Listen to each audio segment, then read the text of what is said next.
Welcome to the 10th episode of Find Your Free, the podcast. I am your hostess, Rachel Voss, and this is episode 10. This podcast is something that had been on my vision board for a while. Podcasting is something I had long been interested in. It took me a while. Well, no, I won't say that.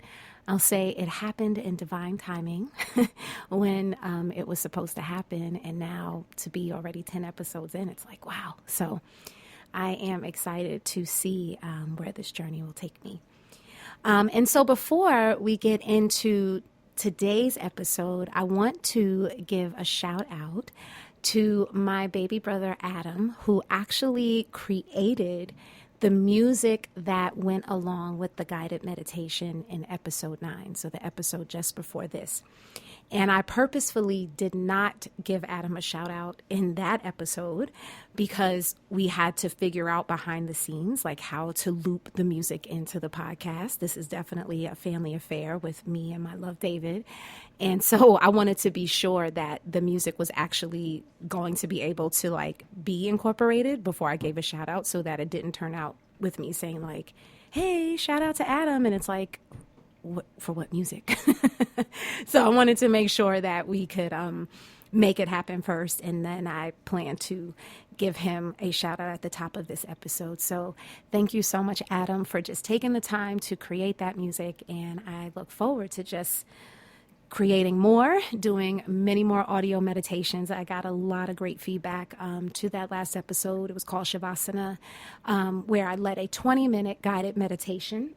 And I got a lot of great feedback to that. And so I'm excited. I'm excited to create more audio meditations, more meditations on demand, just things that you can use as tools to help you along your journey. So thank you to everybody who tuned into that episode. Thank you to everybody who will tune into that episode. And again, thank you to Adam for creating that beautiful background music.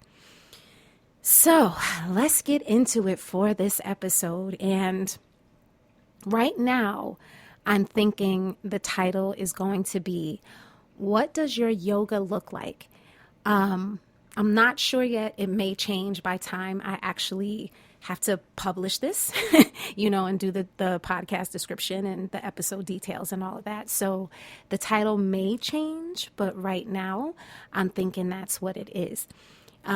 Because that's what's been on my mind this week. And I want to say right off the bat, even though I will largely be talking about some of the physical practice of yoga, some of the physical aspects of yoga, as far as like posture, shapes, and getting into my journey of growing, as a yoga teacher and certainly as a yoga teacher entrepreneur, even though the conversation will kind of largely be around the physical yoga practice. Do not think that this is an episode or that this is not an episode for you. Replace yoga with whatever it is that you're working on, whatever it is that you're working towards, because the message will still apply. So if yoga's not your thing, don't worry about it. The story will still apply just the same. So I came up with this episode idea because earlier this week, I was on Instagram and just kind of browsing my Explore page, and a picture popped up of a Black woman. She kind of she reminded me of myself when I still had curly hair. I have locks now, but and so just, her body shape, color, all of that, big curly ponytail, the way I used to like to wear mine.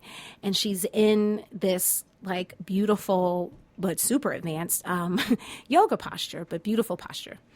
And so I tapped on the picture, and there were 5 or 6, and I swiped through, and it was just, just legs on arms, arm balancing, I don't even know what to call that particular posture. It's like a variation of another posture, but certainly what we call the arm balancing postures, right? So when you balance on your hands and you lift the legs and do all that type of stuff, or some arm balancing postures like plank, chaturanga, you don't lift the legs, but you use a lot of the arm strength to keep you up in the posture. And then the more advanced, you kind of, again, start to lift the legs, raise the legs, things like that. So she's in these variations of an arm balancing posture. And it made me think back to when I first stepped on my yoga teacher training journey. When I became officially a yoga teacher, it was 2013. And I think I did not join Instagram until 2014. My nieces, I have the good fortune of having like 20 something nieces around me, so they keep me fresh and young. I can't believe I have to say that, but I do. And so they would tell me like, Auntie, you got to get on Instagram. Auntie, you got to get on Instagram. But I was like in Facebook world, like, no, I'm good. I'd look at Instagram and it just felt very static, just like picture, caption. And it was kind of like, where is the interaction? Like it just didn't seem as interactive as Facebook was. So for me, and so my nieces was like, I'm telling you, this is where it is. Like Facebook is like dying, like it's old and all that good stuff. And I'm like, nah, I need my Facebook. So eventually I gave in to resistance and I said, all right, let me try this Instagram out. And it was like 2014 when I first got on, and I had just been teaching, probably about 6 months or so. And I was super excited, about coming into this journey in my life, finding this path in my life, moving from just practicing yoga at home to being in this place where I was sharing the practice with others. It was like, at that time, it was really sparking like the passion I had to be of service to other people. It was definitely the beginning of the journey of entrepreneurship. So it was this really special, beautiful, like brand new spanking place when I had just, started teaching yoga and got on Instagram. And so because I was very open, and I just wanted to learn and, see what all these other yogis were doing and yoga people and whatnot, I decided to just like follow like just a bunch of different yoga accounts. Like, oh, she looks cool. Oh, that looks cool. Oh, And so I ended up following like all these various yoga accounts. And over time, I'd look at some of these different accounts. There were some I followed more than others. I was particularly drawn to, women yoga teachers. I was particularly drawn to yoga teachers who were moms. I was drawn to yoga teachers who were on the entrepreneurial journey, who had taken the entrepreneurial leap. So it's kind of drawn to the women that I ultimately was shaping, myself to be and that I was. So, I'd look at these different women and just, think like, man, if they could do it, so can I, and you kind of start to get that feeling of like empowerment and stuff. And then somewhere it started to go a little left for me. So total confession, I always say your favorite yoga teacher. I call myself your favorite yoga teacher. So your favorite yoga teacher was and continues to be freaked out by certain inversions. So think handstand, headstand, all the stuff where you're balancing yourself on your hands, on your head, scorpion pose, like just so postures like that. Inversions are also downward facing dog, legs up the wall. Those feel good to me. But the ones where like I am balancing, like where you're literally upside down, like, yeah, I got a lot of fear with those. And so my yoga teacher taught us in training, like with ourselves and when we're working with students, like there are some postures that show up in your body as like, no, like this is not good for my body. The body responds with like pain and like a signal like this is not good. Maybe you need to adjust it, or maybe it's just not a posture that's good for your body. There are lots and lots of postures out there, and not everyone is going to be a good fit, right? And then there are the postures that make your palms sweat, that make you get the butterflies in your belly, that make your heart race. And she's like, those are the postures you want to go into because that's a way of like breaking through fear and breaking through resistance. Makes total sense. And so that's how inversions make me feel. That's how headstands and handstands and all of the postures like that make me feel. Like every time in training when we had to like work on those, when I was called to like try or demonstrate or do whatever, I would freak out. It was just like, oh, this is just not for me. But that message of it being, those postures also being like a breakthrough point really resonated. And I wanted to experience that breakthrough. I wanted to experience like moving through this fear. So I won't say I've never done a handstand. I won't say I've never done a headstand. I've done both. Totally assisted, uh, meaning I used the wall or like I had a person behind me supporting me. It's not like I just kind of got up in the middle of the floor and, got myself up. So I've done it, right? And I, at this stage in my life, can be at peace with that. But back when I first got on Instagram and starting to follow all these yoga folks and, I'm finding myself as a yoga teacher, I start to see yoga teachers in super advanced postures, namely like inversions, some of these arm balances, like I mentioned earlier. And I started putting this intense, pressure on myself, like, I should be like getting these postures and I should be like having pictures of myself in these postures in these places and just these glamorous pictures, because like if that's what they're doing and they have like this number of followers, it looks like they're having this sort of success by what they're posting, then I should be doing the same. Again, I am green to yoga teaching. I am, just brand spanking new to this world. And, so I'm slightly impressionable, honestly, in that way, like with what I can be, where I can go. So you see all these various, models and templates of what people are doing, on Instagram. And it's like, well, okay, if I do that, maybe I'll get the same results because I wanted to build a following, right? I wanted to, be the cool yoga, yoga teacher, yogini or whatever on Instagram. Like I wanted to have, you know what I mean? Like whatever response I was giving other practitioners and accounts, like, yeah, I wanted that same response, right? And so it turned into like this intense pressure on myself. Like I have to do this. Otherwise, like I'm a fraud. And I let it be some of the imposter syndrome narrative that I would carry around. The other stuff that I carried around is like, I don't know enough. I haven't been through enough. Who am I? So many of us have that conversation. Like, who am I? Who am I to be in this space? Who am I to be the healer? Who am I to be the teacher? Right? I was very much in that space of like, who am I?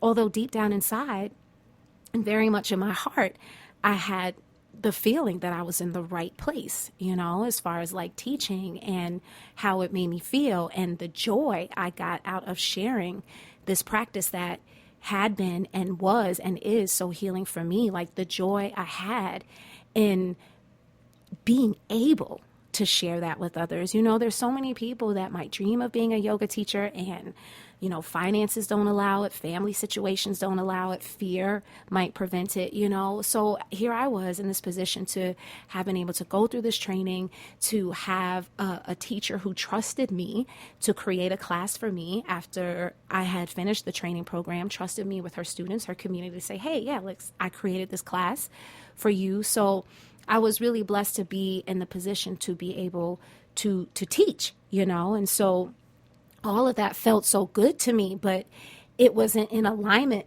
excuse me, it wasn't in alignment with the pressure that I was putting on myself for how my yoga should look.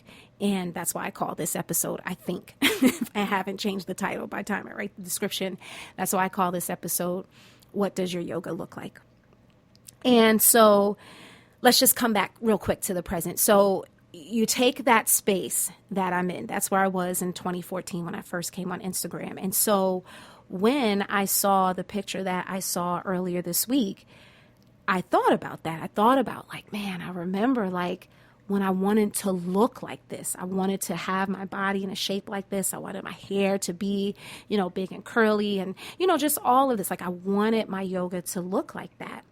So I shared that in my story, and then I shared in my Instagram story, and then I shared a slide after that where I typed out, where I wrote like, I shared exactly what I'm sharing here now, that I put all this pressure on myself, and then one day I just decided to stop.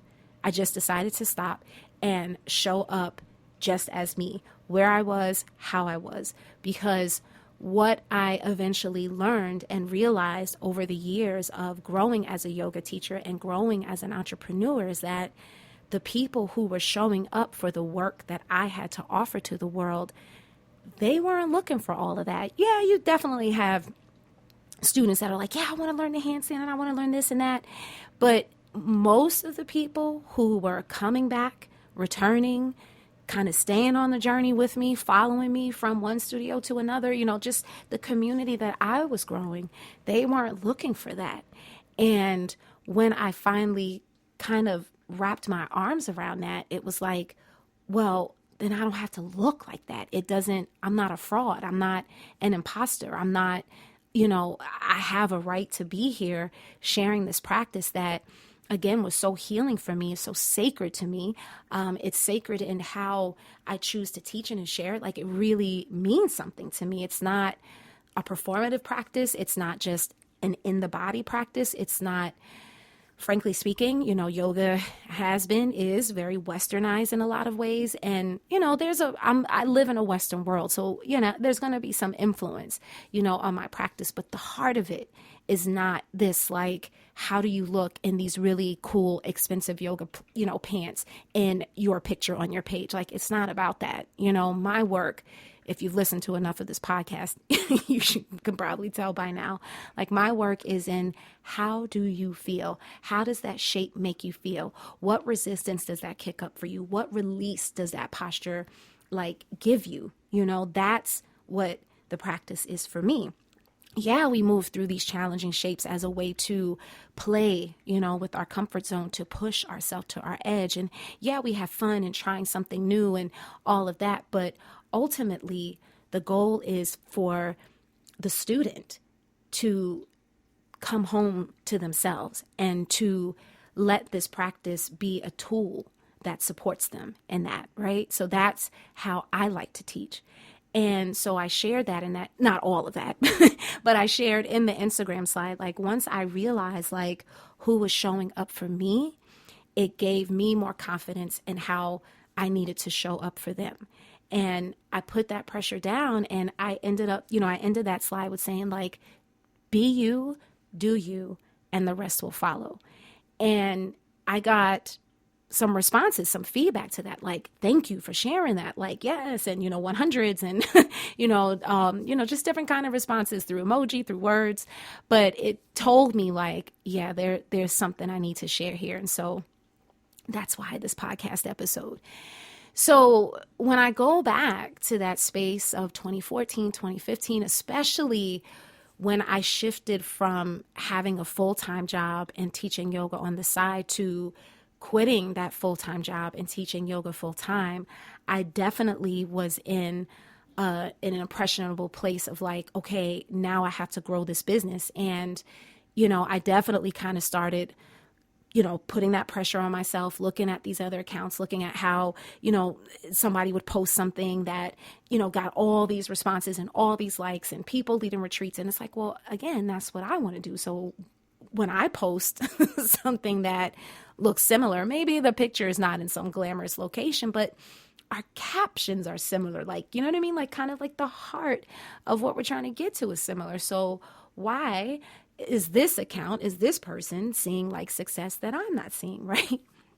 And so it was just this constant, just what am I doing wrong? What am I not doing? And then also, being hard on myself and I'm still not doing handstands like in the middle of the parking lot. And I'm not doing, crow pose on like a fallen tree trunk in the forest, because I would see all of the places where you have seen or where you can see people take pictures of themselves in yoga postures. It's like endless. Some of it's super cool. Some of it's outside of the box. Some of it is damn near just life-threatening and dangerous. You know what I mean? Like, but I was just like, I want to be able to do these things. I should be able to do these things. And just like I challenge my students, I had to challenge myself, right? And so I did say, all right, well, if you want to get that handstand, then practice handstand every day. I put myself on like this 365-day challenge, like practice handstand at least once a day, every day, give it 5 tries. If you don't get it at 5, it's okay. Put it down, come back tomorrow.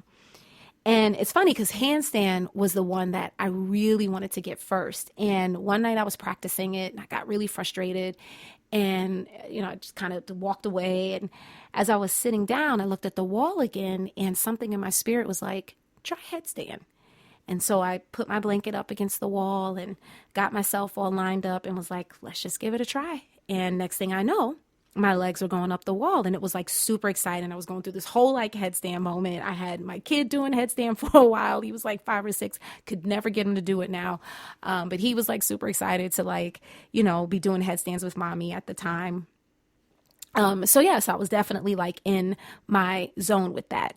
And, so it was like cool because it was like, wow, I wasn't even trying to get that posture. I was trying to get the other one. I was trying to get the handstand, but I got the headstand. Or I was able to get myself into headstand. So that felt good for me. I still wasn't at the place where I was doing it like away from support, but I was at a place where I could do a handstand against a tree. So I was excited, like, okay, I got something cool I can do, a headstand with. So that was cool. But then there's like, because I'm a Scorpio woman, there is a posture called Scorpion pose, and it's also an inversion. The legs go up, toes come to touch the head, you're balancing on your hands. And because I'm a Scorpio, I feel like I must get that posture. I did it once. I did it with the support of another yoga teacher. We were playing around at a yoga studio. I did it with the chair when I was in my 300-hour yoga teacher training, and we were doing like a training segment on advanced yoga postures using chairs. And so we were playing around. I did Scorpion with the chair. So again, I have felt myself in these postures, but I was still hard on myself that they weren't in my everyday, kind of practice, and that they weren't showing up, on Instagram and making me look like as sexy, for lack of a better word, as a lot of these other yoga accounts looked or appeared to be. It never occurred to me at that time that the picture that was being posted was like the picture of choice, like it was carefully curated and, all that. It never occurred to me, it just was like, I just saw what I thought was like cool and what looked like was turning into business for other folks. And I thought that was it. And now, all these years later, I very much understand, like, Instagram is what people want you to see. You know what I mean? So they may not show the 25 times that they fell out of that posture. They may not show all that. They're going to, it might be that we only see the picture of quote unquote perfection, right? Because that's the dark side of Instagram, if you will. You know what I mean? Just this idea of like, my body has to look like this. My business has to look like this. My life has to look like this. My hustle has to look like this. I got to look like that person. I got to look like that account. I got to have that many followers. And it's too much. It's honestly too much. And so, as my business is growing along, and again, making that shift from yoga being part-time to now yoga is like my bread and butter, and I'm like trying to figure out how to grow this business. It was just like, I'm doing what I think I see, but I'm not getting those same results, right? So now what? So, eventually, as I continued to grow my business, I had that battle with myself for a while. I'm still trying to, get these handstands in my practice every day. And then just as I shared in my stories this week, there was like one day when I woke up and I was just like, frankly speaking, fuck it, not fuck it. Like, I'm not going to keep trying, not fuck it. Like, it's not, it's not worth the challenge. And, don't be the teacher who like pushes students to their comfort zone, but doesn't doesn't follow my own advice, right? It wasn't like that. It was just like, I have to show up the way I can show up. And when I stepped back, it's funny because it's like, here I am being so hard on myself for like not being the handstand yogi, if you will, but having students come to me after class and saying like, oh my God, that was such a challenging practice. And, in my head, it's like, oh, we just did a couple of warriors, maybe some downward dog, but it's different for everybody. And yeah, again, I had students that would say, hey, can you show me handstand? And I was fine to teach it all day long. Again, I'm a trained, yoga teacher. And so I was very comfortable teaching it, but it just like, the, certain inversions just not, they just weren't there for me as far as like every day. And so, for me, I began to shift that perspective of like, okay, it has to look like this account, that it just has to look like me. You know, if I am trying to do things that other people are doing, then I'm not being authentic in my approach, in my offering. And I believe I said this a couple of podcast episodes ago, and I'll probably say it again after today, but you know, it's one thing to see a template. You know, one thing I will say that was good about Instagram in terms of my introduction to it was that, yeah, there was the pressure I was putting on myself from these yoga pictures, but there was also this other side of seeing how people were creating lifestyle brands. Because in my head, you know, especially as I was still in the corporate world and getting more uncomfortable, it was like, well, what does life look like, you know, outside of the 9 to 5? Like, yeah, I want to teach yoga, but what does life look like?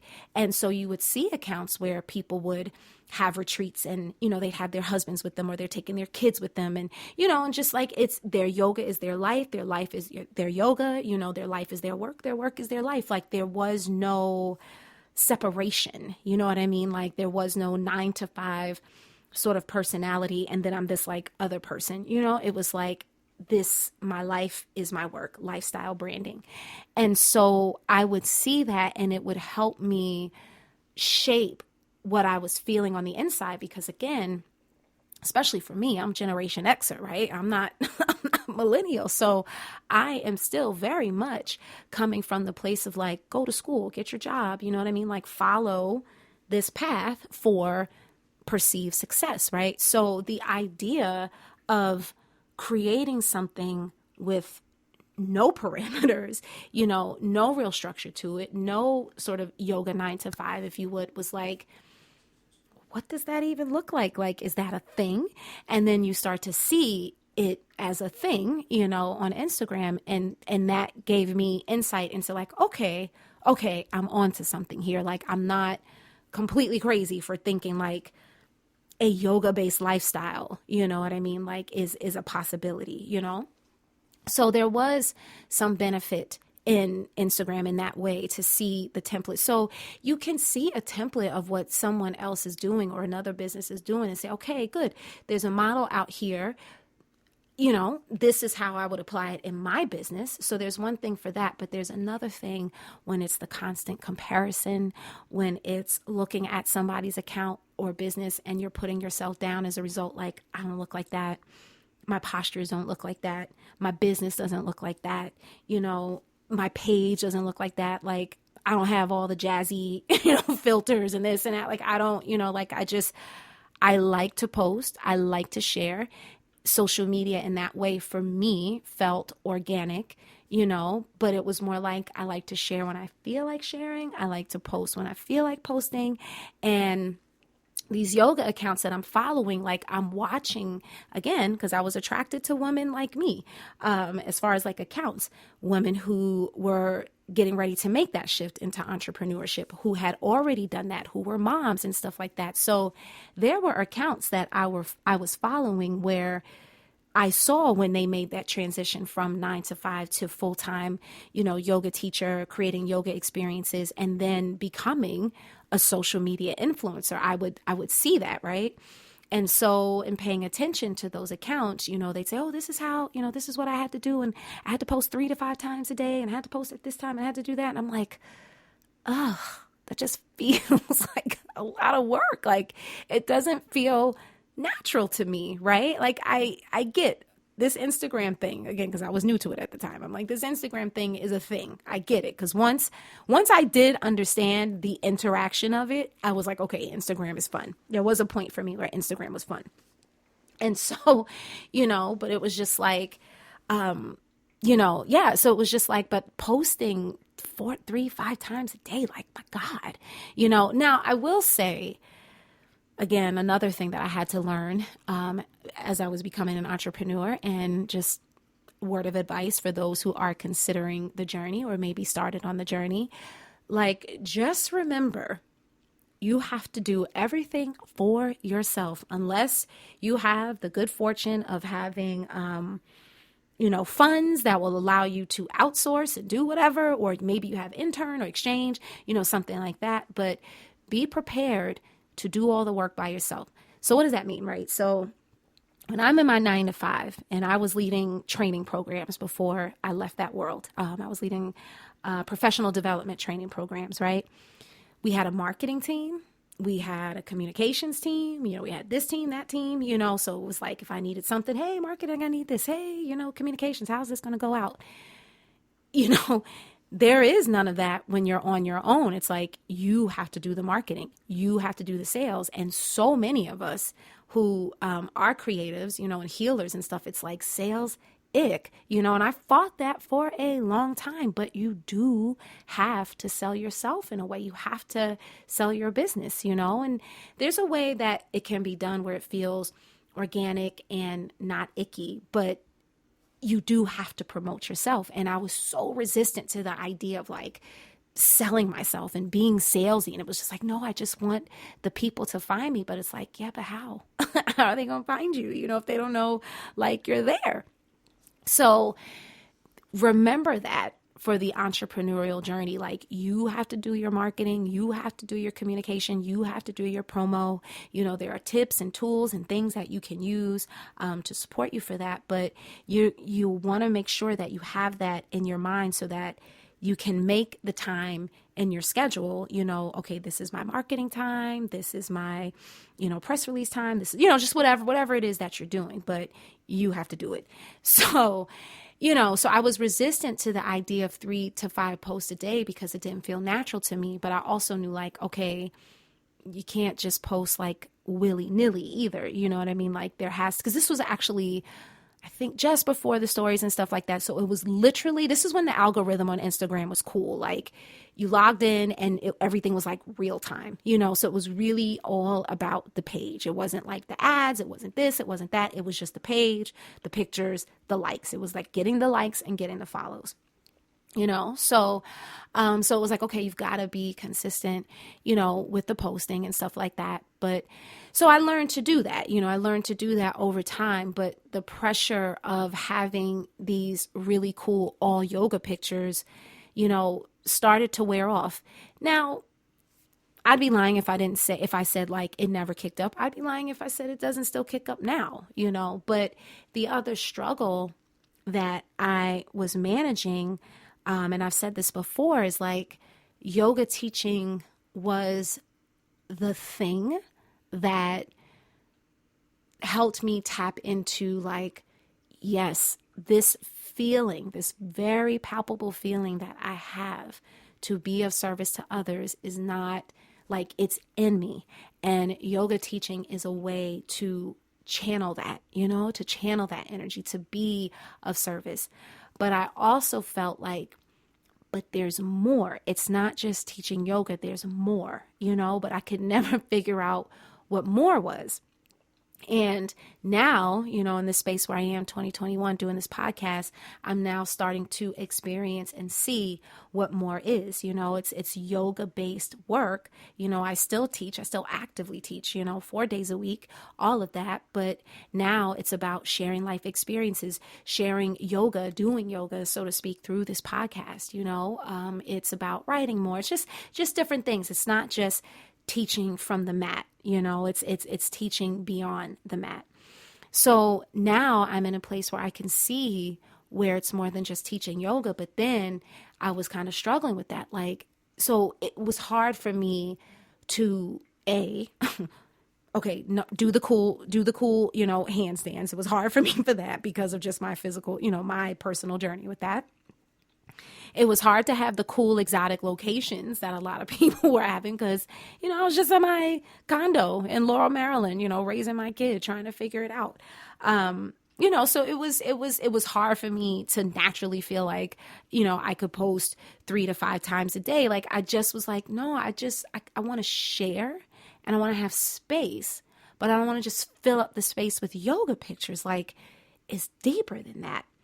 So as I began to become more clear, the more I grew my journey. And, sometimes a lot of what you don't want to do before you figure out what you do want to do. And that certainly has been a lifelong battle for me. Like, I don't like that. I don't like that. I don't want to do that. I don't want to do that. But I'm not sure exactly what the end result is, right?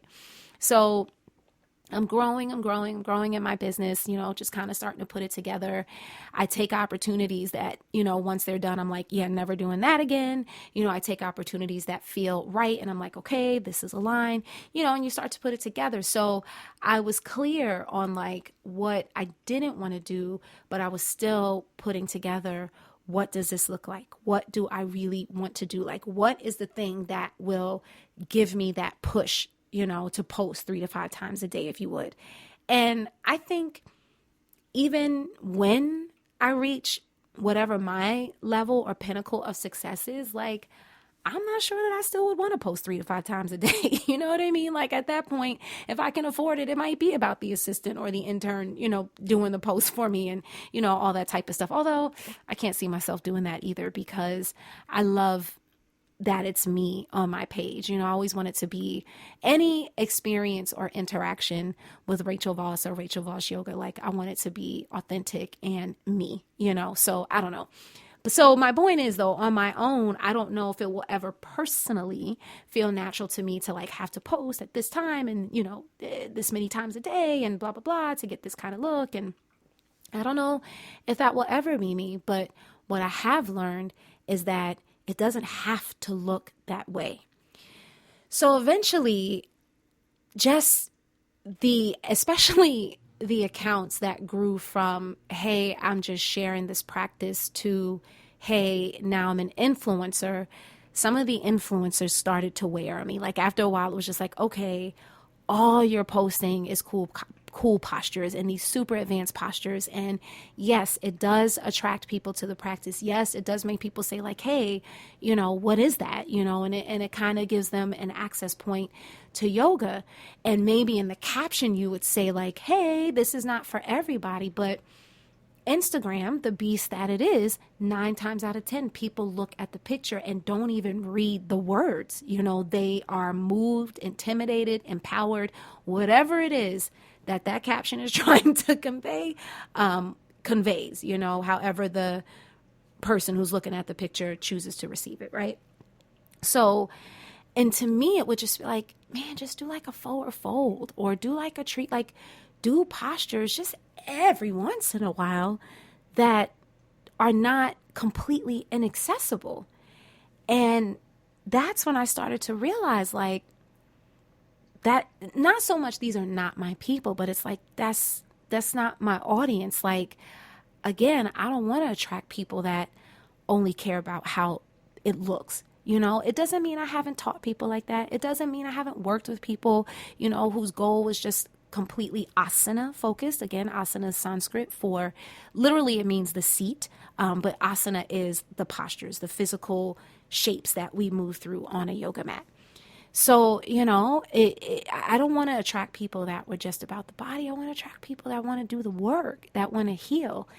And slowly, I stopped following a lot of the accounts that I was following. It was just like, it's not good for me. It's, I'm comparing myself. I'm beating myself up. I'm not really getting anything from you. Maybe you'll see a comment. Maybe you'll respond to my DM if I reach out and say, hey, do you have any advice for somebody like me who's trying to go or grow, as a business? Now you've gone from, 1,000 followers to like 100,000, a million. Now you're too cool for school to see my DM, or you're too busy or whatever it is. But it was just like, if I'm not getting anything from you, I'm not going to follow your page just to follow your page, because it's not good for my energy. And so eventually I stopped following that. And if anybody ever really took the time to look at who I follow, yeah, there's going to be yoga accounts. I'm in the yoga world. So I follow certain studios I support. I follow, certain accounts and teachers I support, but it's not all yoga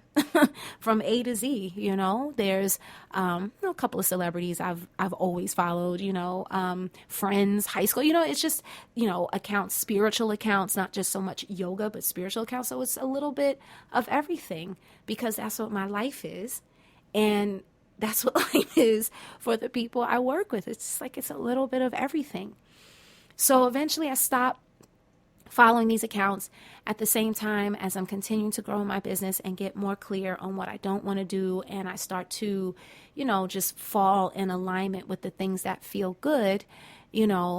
I get to a place where it's like, all right, here I am. You know, it's not like if you look at my Instagram page, it's probably maybe 10 pictures. I'm trying to see my page off the top of my head or like in my mind. It might be 10 pictures before you get to a yoga picture, you know, but my account is called Rachel Voss Yoga because yoga was my entry point into being a healer, a spiritual guide. And yoga is the entry point for a lot of people who I work with and teach and mentor and share space with and all of that.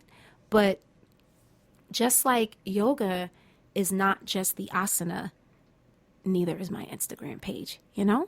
So yoga, without getting a super deep dive, and I just had a light bulb go off in my head, there most likely will be a future episode that's just like, what is yoga? Because I know a lot of folks may have questions. I know a lot of folks like me thought it was just this physical stuff, but yoga is an 8-limb path. And I know I've said this before, it is more a way of life, you know? So it's how do you deal with yourself ethically? How do you deal with the world ethically? The physical postures, meditation, self-study, sitting in silence, self-reflection, all of these different limbs to lead to nirvana, to lead to enlightenment, to lead to just full on self-awareness, you know, the Atman, the I am, you know, like beyond the ego, like all of these different limbs in the yogic way of life are to help us get to that place where we just are. You know, we're not defined by yoga postures. We're not defined by how many people follow us. We're not defined by how our house looks. We're not defined by our car. We just are, like I am, period. That's what all the different limbs work together to help us achieve.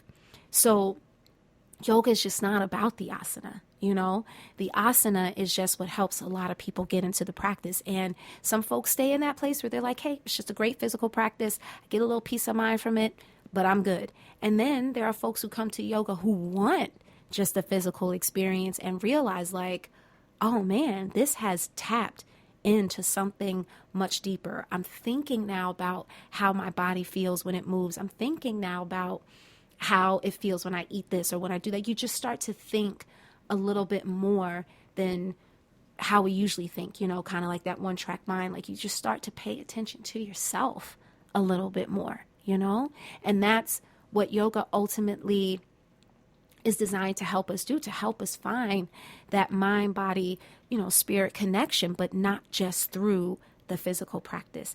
And so my page doesn't look like just the physical practice. It looks like life, because I say this all the time. Life is our yoga, right? How do we show up on the yoga mat of life? How are we responding to challenges?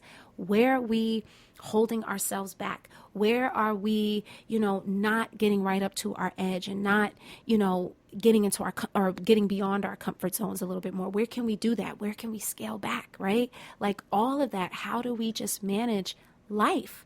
That is the work of yoga. It's not about life to make us strong on the mat.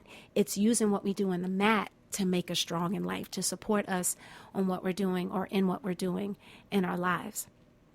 So eventually, you know, I really started to realize that, and I started to focus on my messaging of Find Your Free, which is the basis of everything, like just really driving that idea home for people to think about what freedom looks like for them. What does it feel like, you know, to really just think like, what does life look like beyond the limitations of your mind? Like that's what I want to get people to think about. That is the basis, you know, of my work. And I began to focus on that more. I began to focus on the importance of me being a Black yoga teacher. Like that I was trained at a Black owned studio, and I understood, I was trained to, how am I trying to say this? Like I was trained to be able to offer this practice to my community in a way that would feel safe and accessible for them. So not like, I don't want none of that woo, like, what is that? You know, so we were taught how to bring the practice to a space where it could feel accessible and not like another religion or just something that would compromise, whatever religious practice you had. So I had that training, I had that awareness. I kept that awareness with me with how I approached every single yoga class I taught. But it didn't dawn on me when I first got into the Instagram world how important it was for me to embody yoga as a Black yoga teacher and not just through asana, And because a lot of these accounts that I was following and looking up to and, all of that, predominantly white. Again, there were definitely Black accounts I follow, but predominantly white because that's what the yoga world looks like on the surface, although other communities of color are coming up and showing themselves, and I'm so glad to be a part of that movement. So I didn't even really connect with stop trying to look like something you're not until a couple of years in when it was like, no, you know what I mean? It is super important for me to embody my yoga as a Black woman because I want to see other Black people on the mat. I want to see, this practice get into my community. I want it to be a practice that doesn't feel strange or inaccessible. And no, it's not for everybody, but for those who are open to it, for those who have found benefit from it, it's like a really life-changing practice. And I wanted to get this into my community more. And so I started to embrace that more. Now, it doesn't mean that being a proud Black yoga teacher meant that don't do your handstands. It just means that I took that pressure off myself. Last time I tried to do a handstand, I don't know, probably like a year ago. And, I was thinking this morning as I was trying to shape my thoughts for this podcast, the journey isn't over yet. I might be, I'm 43 years old now. I might be the 50-year-old, yoga teacher who just started doing handstands then, right? So it's be where you are now, work with what you have now, do you now, and the rest will follow, just as I shared in that Instagram post. And so that's why I say, what does your yoga look like? And if it's not about yoga, again, whatever it is that you are working on or working towards that may have you in that place where I was of kind of looking at other accounts and models, business models and templates and such. And when you have those moments of I should look like that, my business should look like that, I'm not good enough because I don't look like that. So whatever thing it is that you're working on that can cause those types of thoughts, fill in the blank with that, instead of what does your yoga look like what does that thing look like for you? And then I got a little tangled up in my thoughts. I'm trying to be like this wise sage and I got tangled up. No, I am a wise sage, but I got tangled up in my thoughts. But what I'm saying is, what does it look like? What does your yoga look like? What does your fill in the blank look like? And then, what does it look like in terms of you fully embodying it in your authentic way? Because nobody has the stamp that you can put on that one thing that you have. Nobody has the approach. There might be somebody else named Rachel Voss who's teaching yoga. And in fact, there is a woman, if she ever happens to hear this podcast, shout out to you, Rachel Voss. She is in London and she teaches yoga. And she found me and she's like, oh my God, how cool is this? So, even though there might be somebody else with the same name as me who does the same work I do, nobody else is Rachel Voss Yoga as far as how I teach it. So nobody else is you as far as what it is that you are called to do, to serve, to offer, to share with the world, right? So make sure whatever it is looks like you, feels like you, because if you are trying to jam yourself into something that's not authentic for you, it doesn't mean you won't be successful, but it might not be long lasting. It might be long lasting, but it might not be fulfilling. It might be fulfilling in the moment, but it might not be that lifelong feeling of freedom and satisfaction that you are looking for, because you want your work to be authentic. Be you, do you, and the rest will follow. And for me, and I really started taking my own medicine with that, I just relaxed more. I showed up more, more people started showing up for me, and it just allowed room for clarity to come through because I just wasn't beating myself down with all of this pressure of what it should look like. So I'm still going to practice. I'm still going to, get myself out of my comfort zone as far as those fear-based postures are concerned. It's still in me to feel like, I want to get those postures, but the pressure, not there as much anymore. And again, the women, especially who are showing up, responding to the work that I have to offer, like, they're not coming to me saying, like, how do I hold a handstand on one finger? They're just saying, like, hey, how do I feel better? How do I get from A to B? I'm thinking about leaving my job. Like, it's my life. Again, my yoga, not just the asana.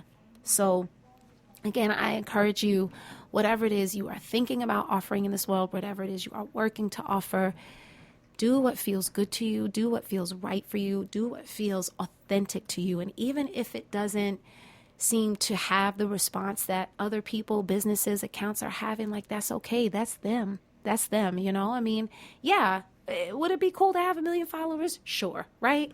But, at the same time, like on Instagram, maybe not real life. I don't know if I'd want 1 million people following me around, but, at the same time, like, I once heard it was 2019, like, and there was that day that Instagram went away, but it was an account I was following. And the message was, if Instagram went away, for everybody whose business is relying on Instagram, like, what would you do? So it's about the old fashioned email list. It's about that old fashioned, contact, like, getting to know people. And then, like, there was that message. And then a couple of days later, Instagram went out for, like, if it wasn't for a full day, it was like a half a day where Instagram just went down and it was like a big thing. And it made that message evident. Like, if Instagram went away, what would you do? So yeah, it might be cool to have 1 million followers on paper, right?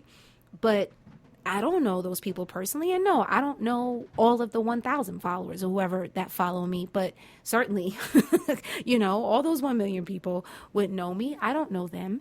And if Instagram went away, like, would they still be connected with me? Who knows? So, I honor the 300, 400, the 1,000 people who may follow me on Instagram for one reason or another, who are truly committed to me, not to me, but to the work I offer as far as it being a benefit to them. So who are truly committed to the work I offer for the long run, not just for how it looks in a caption or in a picture or whatever, I'll take that because that means something. That is the basis for a sustainable business model. So don't worry about, oh, I don't have this many followers. I don't have this many likes. And, at the same time, you have to grow. You have to push. Remember, you have to do your own marketing. Your tribe will come. They say your vibe attracts your tribe and your tribe will come. And so whoever comes who comes in response to you being your most authentic self, like, that's who's meant for you. So focus on what you have. Focus on being yourself. Focus on doing your art, your passion, your craft, your way. And I promise you, they will come. There's that saying, if you build it, they will come. So if you build it your own way, I promise they will come. It may take some time. It may not happen overnight. It may not happen in a year, but it will happen.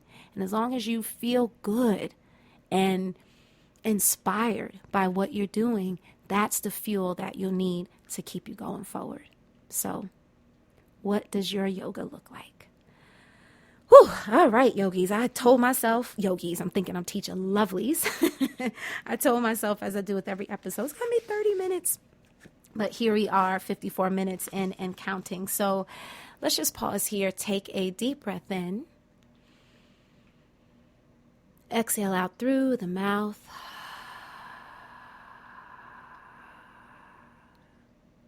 Finding that again, take a deep breath in. Exhale out through the mouth.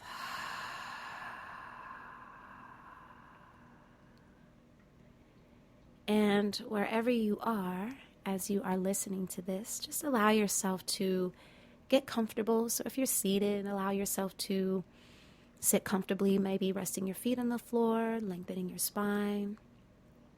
If you're standing, maybe shifting the weight back and forth between your feet, but just allowing yourself to come into a comfortable space. And I'm going to share a passage from Melody Beattie's Journey to the Heart, Daily Meditations on the Path to Freeing Your Soul. I was looking through, I knew I wanted to read from this book today, but it was like, I got to find the right passage, and open the book up once. First passage, I was like, close, but that's not it. Oh, close it again, open it back up. Boom, that was it. So I love this passage. It's called Find Healing and Magic Within Yourself. And let me just, I know y'all can't see me, but I have to put my little flashlight, my phone flashlight on. Find healing and magic within yourself. She was an Osage shaman. Her land, next to Cathedral Rock in Sedona, Arizona, was landscaped with a totem pole, a fire pit, a bridge leading to her house, and gardens of flowers and rocks. A river ran across her property, singing to all who quieted themselves enough to listen. A teepee stood close by, one used to house the sweat lodge ceremonies. It was during one such ceremony I had met her. I returned later to talk with her for a while. She welcomed me back, welcomed all who had visited her to return to her land. She didn't call it her land. She called it the land. She said it belonged to us all. You don't have to take this journey, she said. You don't have to travel around searching for spiritual spots. All the wisdom, the experiences, the spiritual places you seek on this quest are within you. While it's fun to go on a trip, and trips often coincide with going to new places in our personal lives, we don't have to load up the car and hit the road to find what we're looking for. The places of power we seek are within us. Places of comfort, joy, wisdom, silence, healing, peace. The places we visit often reflect those qualities, reinforce them, remind us that they're there. But the places, the locations we visit are only mirrors, extensions of ourselves. The healing and magic we seek are not someplace else. They are within each of us. So I love that. And when I saw that, I was like, absolutely, that is absolutely on par with the heart of this message today. You have everything you need inside of you for your journey. I share this in my yoga classes all the time. You have everything you need inside of you. Sure, there are spiritual guides such as myself to help kind of point you along the way, to be a point of light, if you would. Sure, there are resources, there are books, there are things to support you on your journey, but you have everything you need inside of you. You hold the power. You hold the power. It's your passion. It's your creativity. It's your gift. So you choose how you want it to show up in the world. Just let it be something that is authentic, that allows you to be you, to do you, so the rest will follow. All right, lovelies. Well, as always, I hope this episode and just this podcast in general, I hope this space is of benefit. I am loving it. I'm enjoying it. It's totally organic for me. So again, I'm so grateful to everybody who listens, who shares a word, who shares this podcast with others. Thank you so much. Thank you for being on this journey with me. So with that, I will end, as I always do, by saying, may we be happy. May you be free. May you be peaceful, easeful, useful, and joyful. The light in me honors the light in each of you. Thank you for joining, and I'll see you next week.